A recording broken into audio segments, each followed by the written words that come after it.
Okay, good morning, class. My lecture will be on Abbhidamma for daily life. You have lecture note? Okay. Today, I want to explain first the history of Abbhidamma in brief. First, you should notice history is just history. The Buddha is a historical person, not legendary figures. There are something to improve. 2,600 years ago, there's a person who was well known as a Buddha, who attained enlightenment. There are some historical evidence. They can be found in India, where the Buddha appeared. Okay? Therefore, the Buddha is not a legendary figure. So what the Buddha taught also, the teachings of the historical person. One of his teachings, as you know, especially the Buddha teach Dhamma. The Buddha taught Dhamma. Dhamma is Pali term, especially the Buddha used his discourse and other his teachings. Dhamma has very wide meaning. Therefore, it is left untranslated. But you should be careful about these two terms. Dhamma, in Sanskrit term is Dharma. Pali term is Dhamma, meanings are the same. Most books on Buddhism used this term, and Sanskrit Dharma. Okay? Dharma, pure Pali term is Dhamma, is the same meaning. Like that, Nibbana, Nirvana. Sanskrit is Nirvana, Pali is Nirvana. It's the same meaning. So, not to confuse, I explain about that. So, we should know about the Abbhidamma. The Buddha taught Dhamma.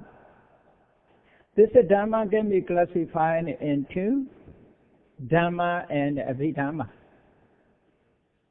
Abhi is prefix. That is, it can be explained special Dhamma or profound Dhamma. When the Buddha mentioned his teachings, the Buddha used this term specially, Dhamma Vinaya, together, compound words. Dhamma Vinaya.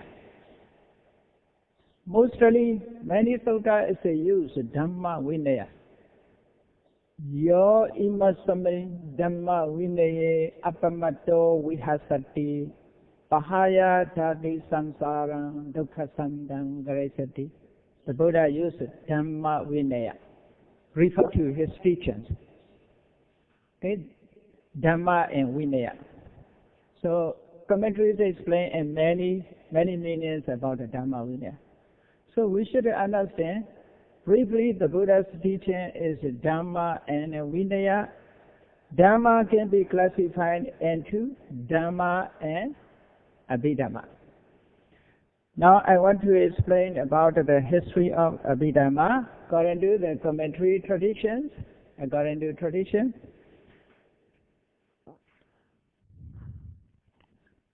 so why is it called Abbhidamma?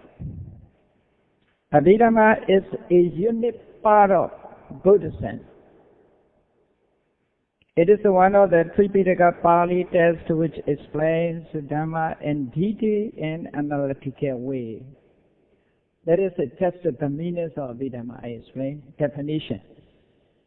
Okay? It is one of the Tripitaka Pali texts which explain the Dhammas in detail and analytical way. That is the meanings of Abbhidamma. Abbhidamma that explains Abbhidamma is so-called because it explains Dhammas in detail and analytical way. Now you are studying Dhamma. Therefore, to realize Dhamma, to understand Dhamma, to know the meanings of Dhamma, Abbhidamma is so important. Is it that? Because Abbhidamma explains Dhamma. Abbhidamma will explain Dhamma. Okay? Abbhidamma will explain Dhamma in detail and analytical way. Regarding the explanations of Dhamma, it does so in a much more detailed way than the Sutras. That is why the text is called Abbhidamma. First, I explained the meanings of Abbhidamma. Okay? Abhi and Dhamma, two words. Abhi is preface, meaning is special or profound. Dhamma is Dhamma. So, I repeat, Abbhidamma is so called because it explains Dhamma in detail and analytical way. That is why the text is called Abbhidamma. After that, we should go to historical points. Who is the author of Abbhidamma? There's a controversy. Okay? Who is the author? Who is the author? The Buddha is the author of Abbhidamma. This answer given by Theravada traditions. Maybe Mahayana traditions also their answer will give. The Buddha is the author of Abbhidamma. There was a controversy about the authorship. It has to be said that Abbhidamma is not the teachings of the Buddha. Indeed, it is the only later work. Some of scholars say like that. But they should show some evidence. Believing or not believing is not so important. It depends on individuals. Okay? History is just history, not the knowledge of Dhamma, not Dhamma. This is valued as a history, only history. Here, therefore, here is a controversy. Buddhaghosa, a new commentator in Theravada tradition, Tripitaka commentators. A new commentator advocates that Abbhidamma is the Buddha's teaching. It is described and is a commentary on Dhammasangani. Akhasalini, the expositors by name. He explained and so commentary, history. I don't like it to explain in detail about history, okay? Only just the introduction.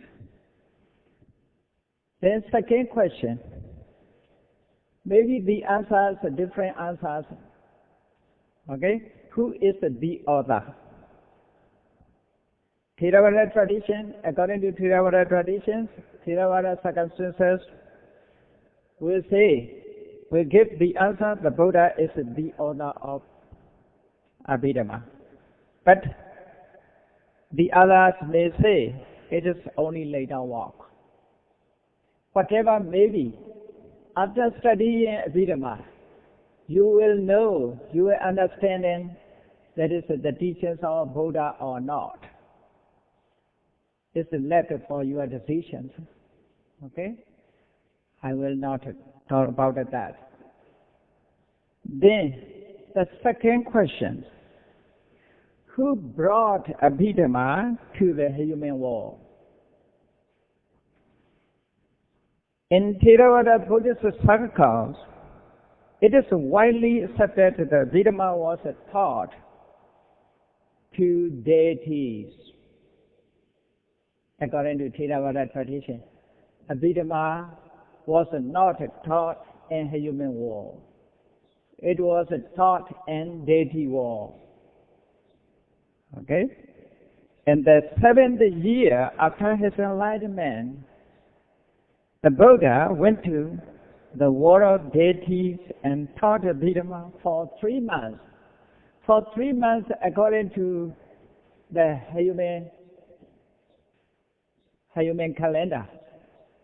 Okay? For 3 months, according to human calendar, not for deities calendars.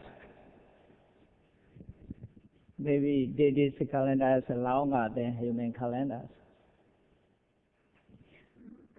During those days, the Buddha, being human with the body to sustain, came down to the human world for purpose of having meals every morning.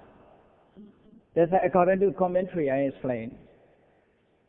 Commentaries are traditions,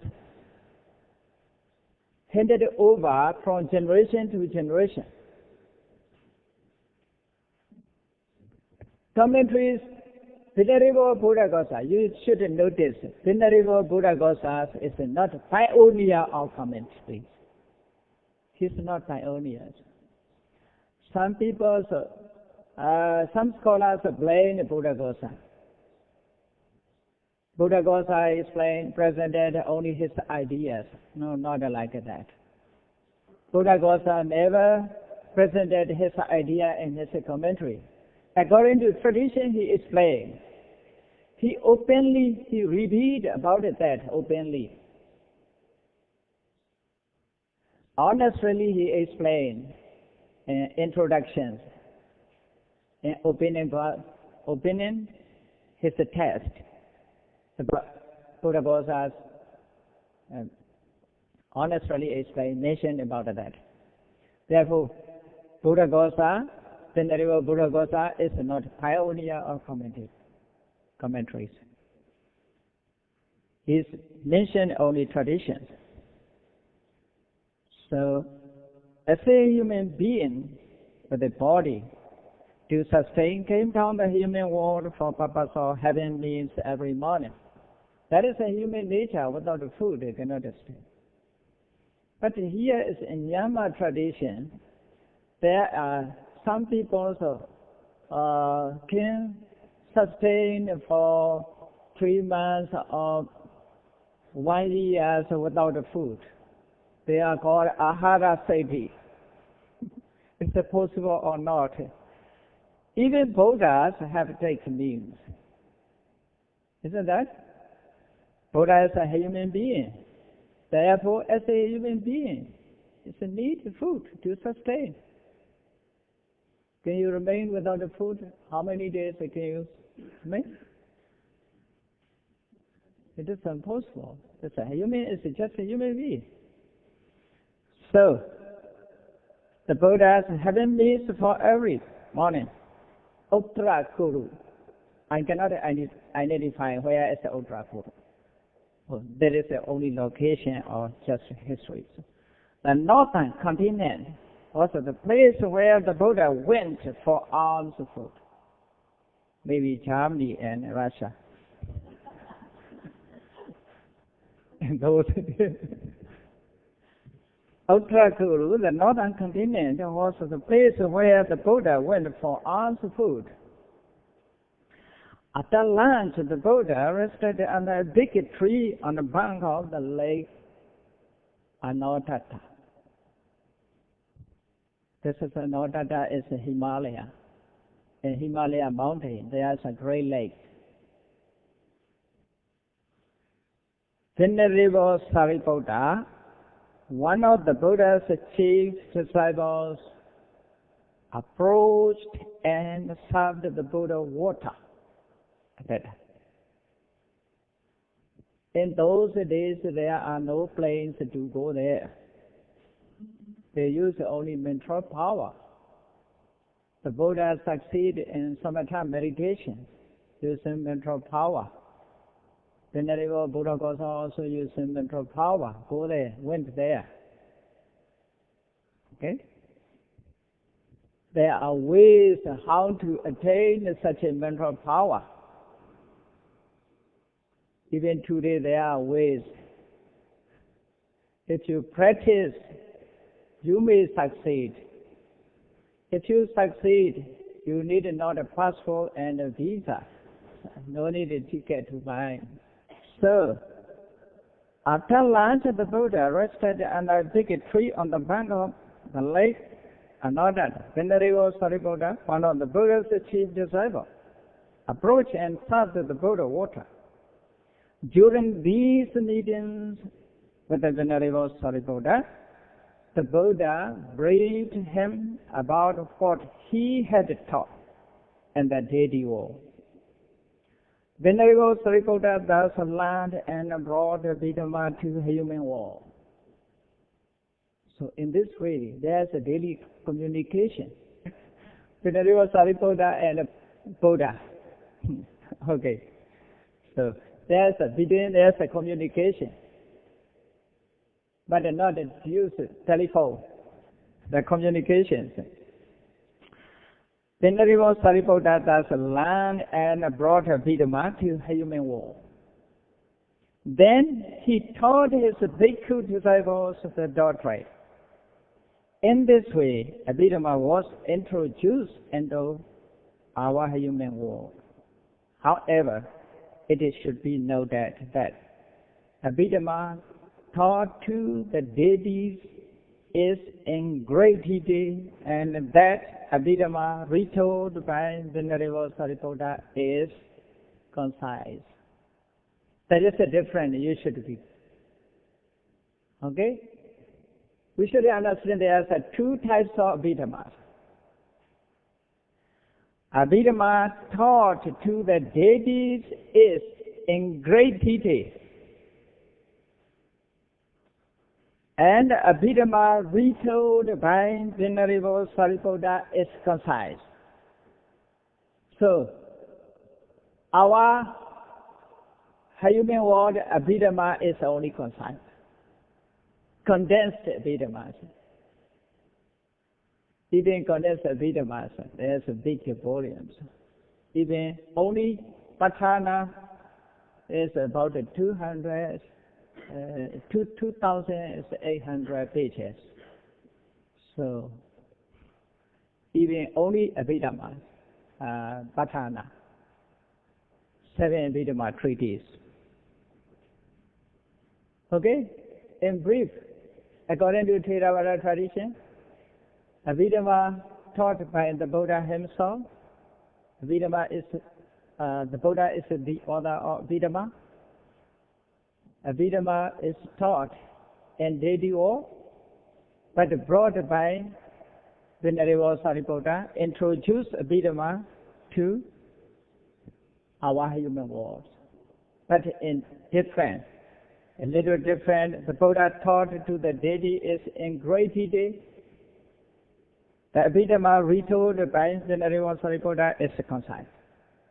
So according to Theravada tradition, there are 7 Abbhidamma texts. Abbhidamma comprises 7 texts. I get you. First is Pali names Dhamma Sangani. Okay? Dhamma Sangani, the explanations of Dhamma. Second, Vibhanga, the Buddha analysis.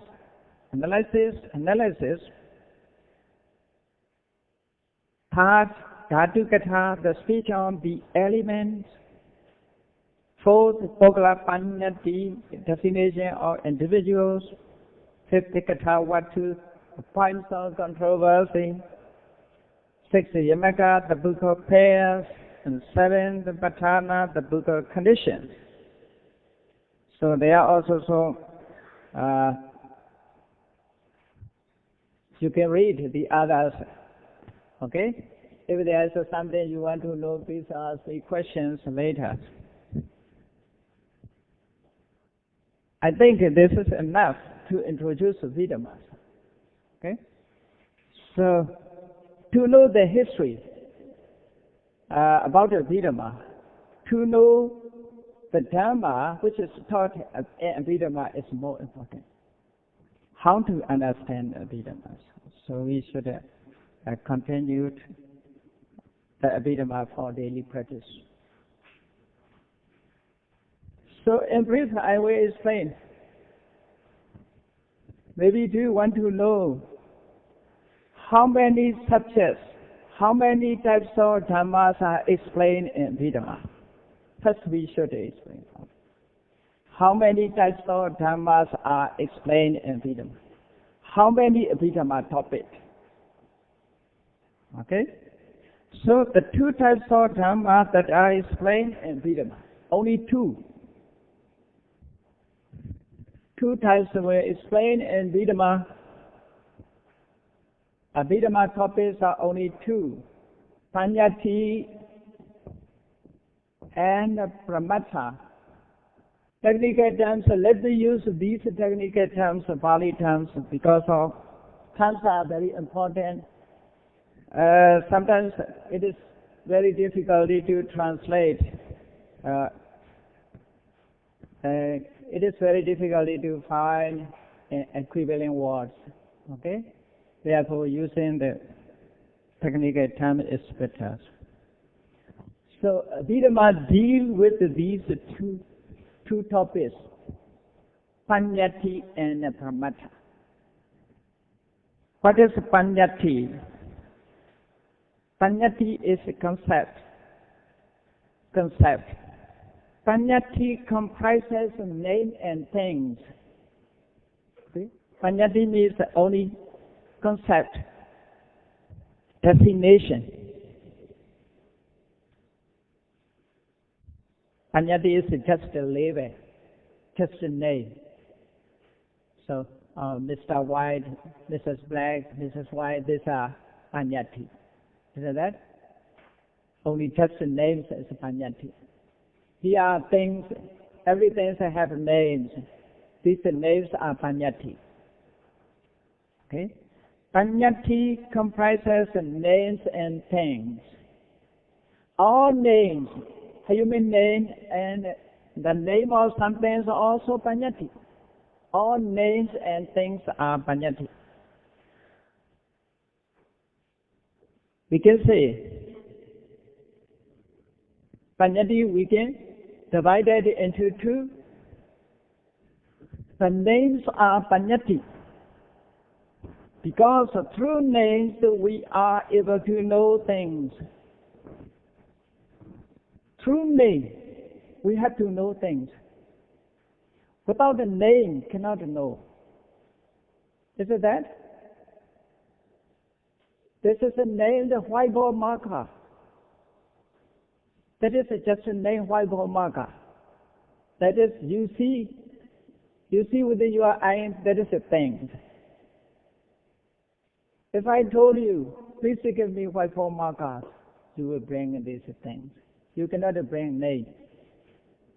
There's a name mentioned the thing, isn't that? So, this is Panyati. Panyati is a name. So, names are Panyati. Name also Panyati. Because through names we are able to know things. Through names we are able to know things. Then second, things are also Panyati. This is also Panyati. The things we see, that is also Panyati. Because they have to be known through names. Okay? Through name, it just have to know. So, that is a literary explanation. Panyati. Panyapiyatiti Panyati. Panyapetiti Panyati. Names are Panyapeti.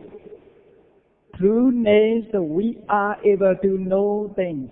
This is a Panyapetiti Panyati. We call another Sattva Panyati. This is a name. Then things are also Panyati because they have to know through names. Have to be known through names. That is also Panyati. Both are Panyati, names and things. Because I have to know. Okay? All of these names we call, all these words we use are Saddha Panyati. Saddha means sound or words. All languages are Panyati. All words are Panyati. If I say some people may not understand, the Dhamma people may understand Dhamma. Dhamma. So, good morning, Supobano, like that. These are Panyati, you see. Words are also Panyati, not reality. Therefore, people use in different ways. In Burmese language, some people don't understand. If you say good morning, that is German people understand. Good morning, who goes and understand English, they understand. Because of Panyati is not reality. This is just imaginary, created by people. Realities are not created by people. Reality is just a natural law. Okay? So therefore, different. All of the names we call, all names, whatever may be, Mr. White, Mr. Smith, or whatever may be, all the names we call, and all of the words we use in any language, that is called Saddha Panyati. Because through them we have to know the things concerned. The things are also Attha Panyati. Attha means the things. Because they have to know by means of words. Okay? Everything has two. The thing in name. This is bottle. Bottle of water, pure water. The name and the thing. Together. Both are concept. Panyati. Okay? Then, another characteristic I will explain, Panyati. Panyati changes, it is a destination when it is a form or substance, it changes. This is a Panyati. Panyati is ever changed. When form changed. You see, you are wearing dress. Maybe this is made of cotton. Isn't that? To clear the meaning, first is the cotton. It is we can get it from the plant.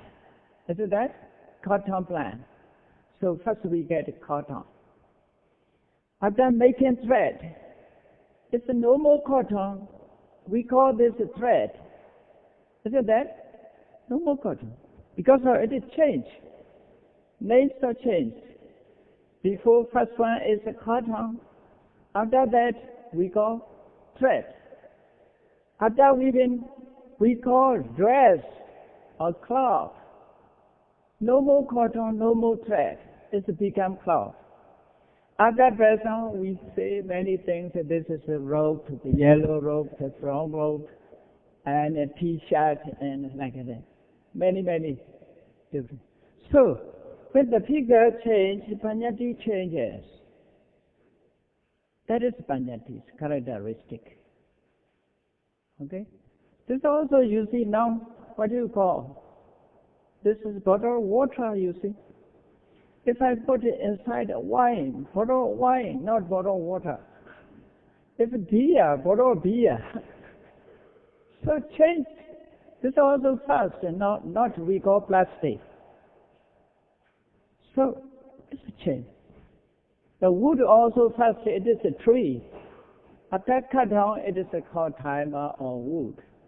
Then it is a normal wood, now chair and a table. After cut it into pieces, it's become firewood. After that it will be charred, then ash. Changes. This is Panyati. Okay? Paramatma is not like that. Therefore, Panyati changes its definition when it is a form of substance. Substance changes. It is, however, conventional truth. Samudhi Satya.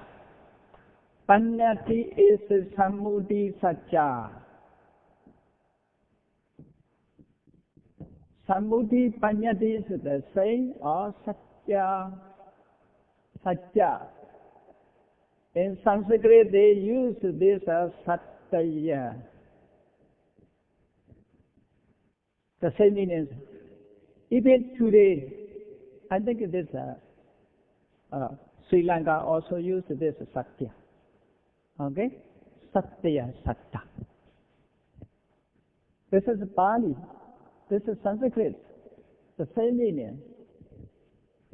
Samudhi Satya. Samudhi Satya. This is also very important. That is a conventional truth. Samudhi Satya is a conventional truth because it is something that is greatly accepted, generally accepted by people. Everybody knows this is a white ball marker. This is generally accepted. Nobody rejected. It is not a white marker. Cannot reject. That is a table. Everybody generally accepted. Is there any person who rejected? This is not a table. This is a chair. Because of Panyati is a Samudhi Satya. As an agreement, general agreement, we accept. He is my father, she is my mother, my brother, my sister, also generally accepted. This is a Samudhi Satya. Okay? Because it is something that is generally accepted. Samudhi Satya is also very important. The Buddha, using conventional truth, Samudhi Satya, gives guidelines dealing with the general status, social status, using Samudhi Satya. Dealing with the status, obligation of human society, morality, conditions of success in life, and so on. Rules and regulations are depend on Samudhi Satya. Okay? So, that cannot be rejected. In Mangala Sutta, the Buddha said, Mata Pitu Upatana. In conventional truth, Mata Pitu Upatana, the attendance of mother and father or parents is blessing or auspicious. So, mother, father, in conventional truth, it is correct. Generally accepted. But in ultimate sense, there is no mother, no father. Only mind and matter. That's the ultimate. But if we say ultimate truth, no mata pitu upatana, not necessary mata pitu upatana. Okay? But we must use this obligation of human society. We must accept mother and father. Morality. Anadipata, Viramani Sekha, Adena, Dana, Viramani Sekha, like moralities also.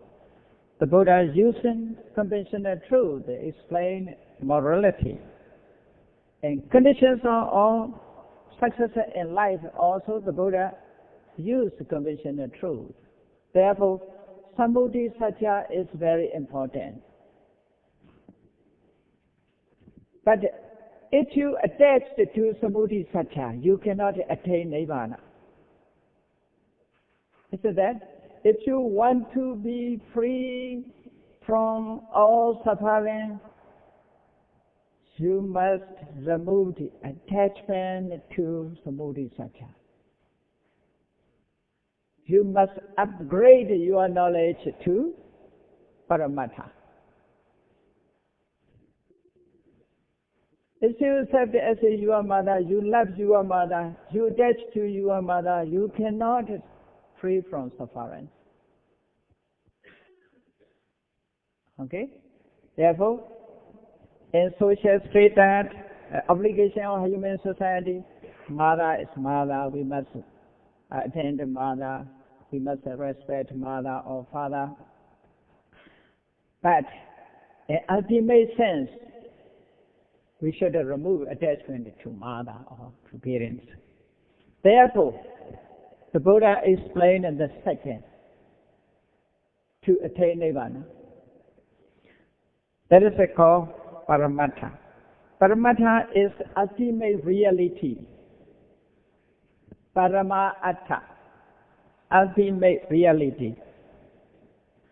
The Dhamma of ultimate reality is that they never change. They never change in their characteristic. It is real forever.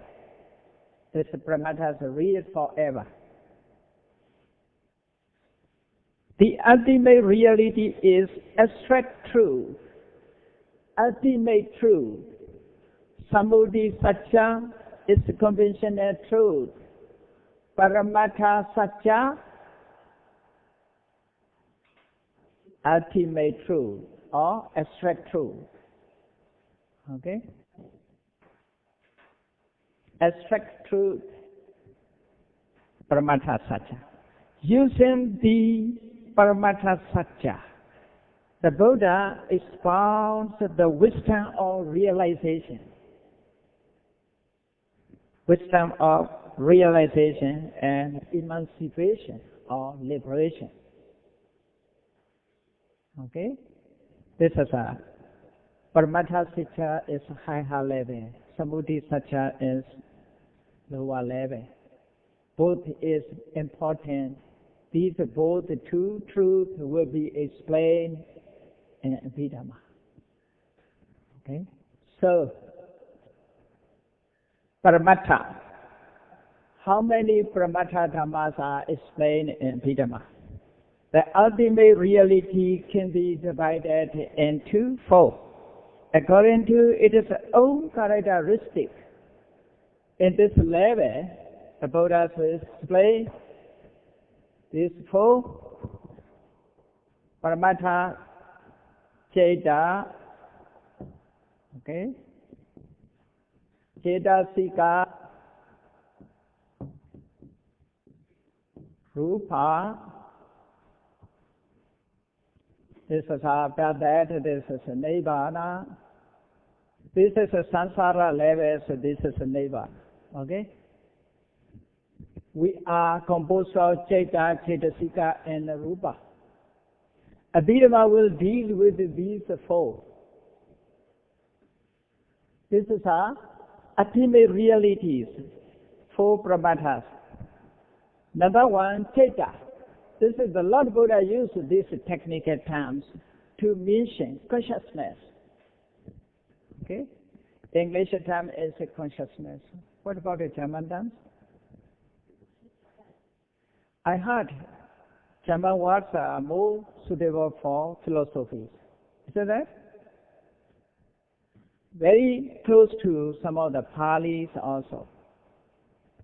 Indo-European languages. Ceta. So first we should know the Ceta. Just the translation is consciousness. Scholars have different ways they translate into English. Some are mind. Mind is not preferred. So consciousness is preferred.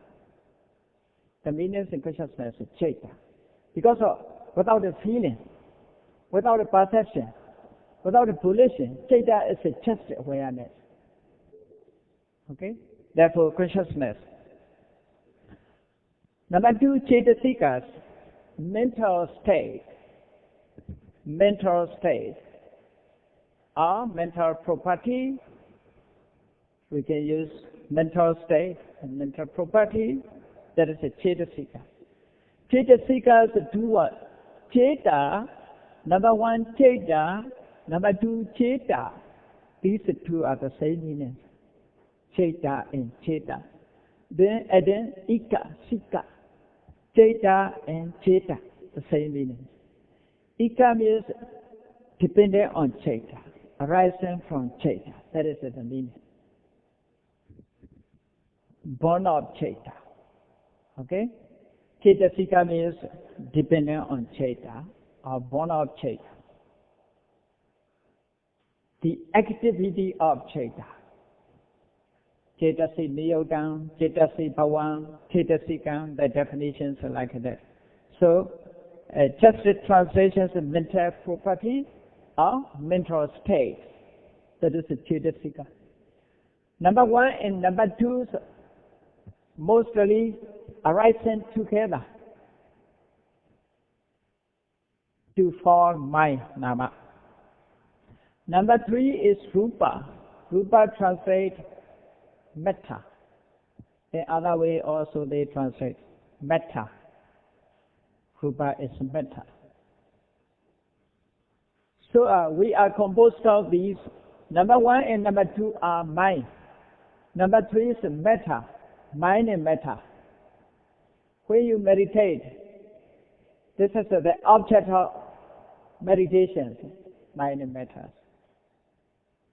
You know, when you practice the Chaitanya this is number one and number two, so Chaitanya or Dhamma. Okay? Vedana is number two. Kaya is number three. So, Abbhidamma is so important for meditation practice also. If you don't know, if you do not have the knowledge of Abbhidamma, you cannot profoundly understand the meanings of the object of meditation. So Abbhidamma is analysis of meditation object and teaching. So that is so important to us. You may be perfect if you have knowledge of Abbhidamma. You may be perfect in Dhamma knowledge if you have knowledge of Dhamma. If you lack of Abbhidamma knowledge, you cannot be perfect in Dhamma knowledge. Isn't that? This is my opinion. Do you agree or not agree? This depends on you. Consciousness, mental state, and mental property or metta. Nibbana is we explain it later because of so early I have to go to Nibbana. We must understand first Cheta, Chetasika, and metta. Okay? Rupa. Nibbana is a state of freedom from attachment. The meaning is very important. Some people think Nibbana is in heaven. Nibbana is after death. Not after death, yes, Nibbana is the state of freedom from attachment. Now, where is your attachment more and more? Where is your attachment? I think after programs, after study, you will go back to your country, your own home. Attachment is there. Isn't that? You go, everybody will go back home. People go home, they may be homesick also. Where there's attachment, there's a homesick. How many days do you go back in mind? How many days do you go back to your home and mind? But not in body. If a body, you spend a lot of money, must buy a ticket. There's immigration will disturb you. So, this attachment so strong. The state of freedom from attachment is called Nibbana. Okay? And the ultimate sense of human being is the only concept. Human being is the only concept. It is composed of mind and matter. Mind consists of consciousness and mental property or mental state. First, we should understand like that. Now we say we or I, okay? In ultimate sense, A human being is only concept. Isn't that? Man or women is only concept. I, you, we, he, she, only concept. In ultimate sense, this is just concept. It is composed of mind and matter. Number 1, number 2, number 3. So Abbhidamma will talk about you. You should understand about yourself. Many people think I understand myself about myself. We don't know about ourselves, isn't that? We know only who am I, only that. Only roughly. But we don't know profoundly about ourselves.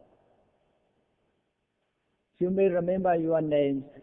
You may remember your mothers. You may remember your birth or date of birth.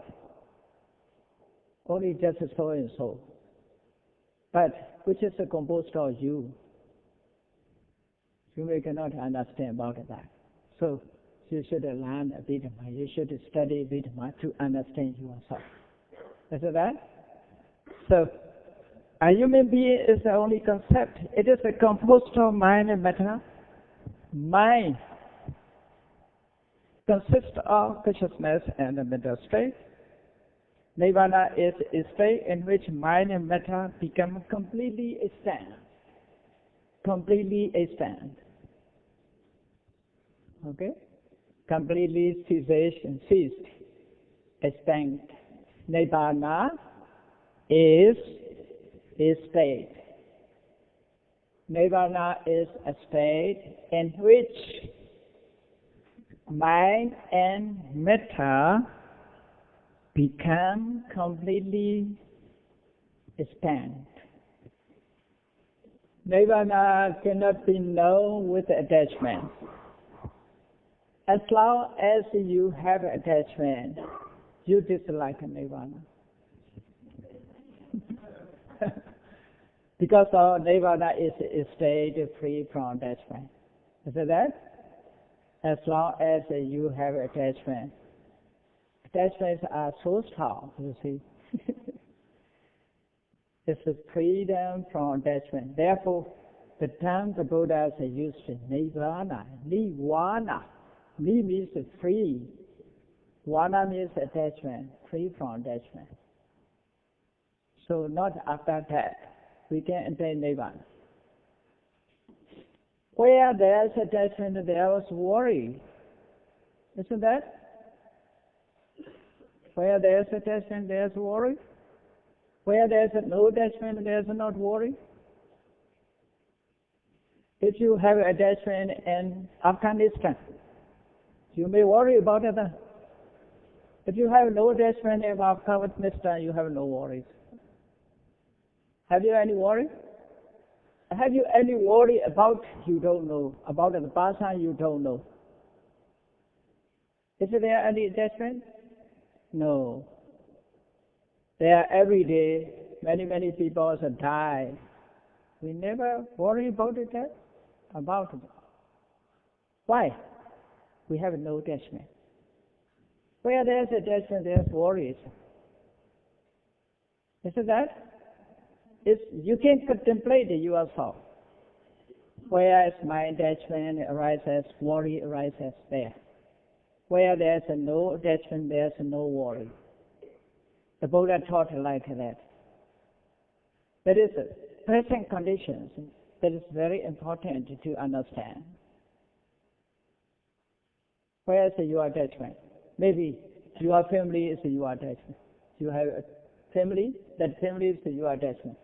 For family, you have a worry. More and more.